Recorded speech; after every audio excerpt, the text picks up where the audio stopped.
what I just really wanted to just show you was the scorecard, because essentially what we're doing there is we're giving the soil a score, and I won't go into too much detail. But as I said to you before, we look at soil structure, soil porosity, color, number and color of soil mottles, which is like little lumps in the soil, and you're looking at oxygenation there and how waterlogged the soil is, earthworm counts, and bits and pieces.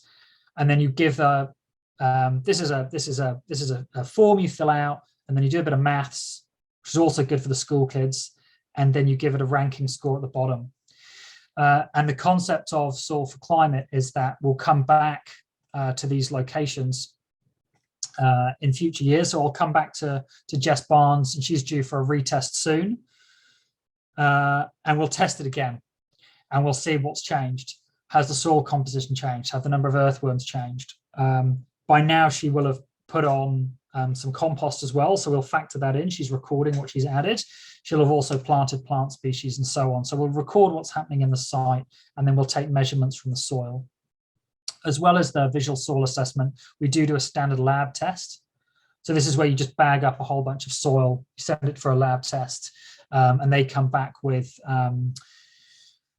nutrient counts, carbon counts, that sort of thing. And then we also have another gizmo, which I'll hold up for the camera, which is actually, no, I can't do that, can I? I'll do that later. We have a gizmo called the soil microbiometer. Oh, here it is. I've got their website here. Soil microbiometer. This is a US product. We're still trialing it. I'll hold up the soil microbiometer. It's a kit. We shipped a couple of these out from the States, and we're just trialing it.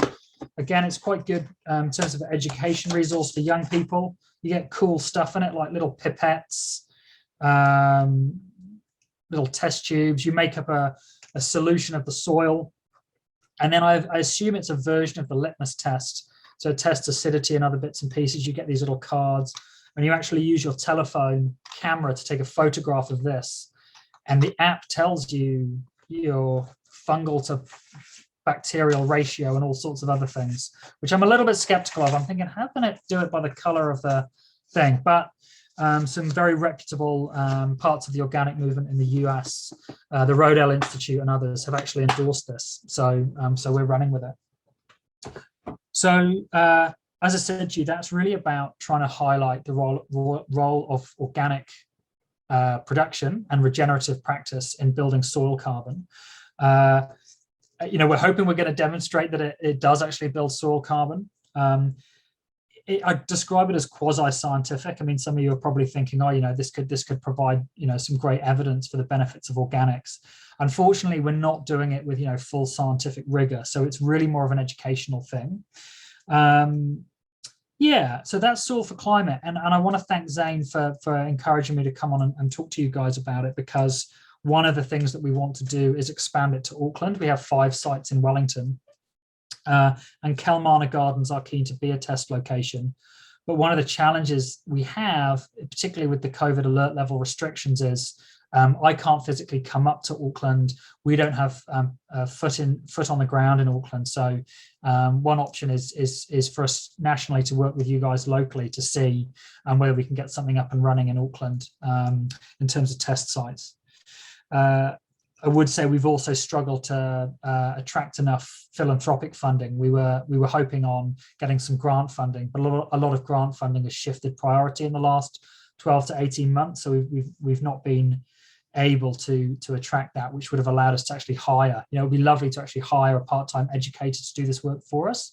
So that's all for the future, if possible. So that's probably me. I'd probably just finish up by saying, I really welcome the opportunity to come to talk to the Auckland branch. I'm happy to come back. I'd also encourage you guys to look at the National Association. I'm sure you're familiar with the magazine. Our membership subs are $55 a year, for which you get the magazine sent 6 times a year direct to you. And it's a national campaigning organization as well, so it's worth supporting. If you haven't already, we have a glyphosate petition on our website that you can go in and sign, and we're about to do our submission on the EPA's call for information on glyphosate. For any of you who are interested in articles, potentially pitching articles. If you've got ideas for things you'd like to see in the magazine, I'm all ears. Our editor is always on the lookout for articles. So if you've got a project or an idea or a concept for an article, do sing out. And also, if you're involved in any other organisations in Auckland that you think could potentially partner with Soil and Health, whether it be on Soil for Climate or glyphosate or whatever it is, I'm also keen to hear from you, because I think, through partnerships and working collaboratively, we can extend the message of organics more effectively than if we just try and do it by ourselves. Thank you so much, Peter, for coming on and telling us about the Soil for Climate project in New Zealand. And yeah, just I think a big virtual thank you on behalf of Soil and Health Auckland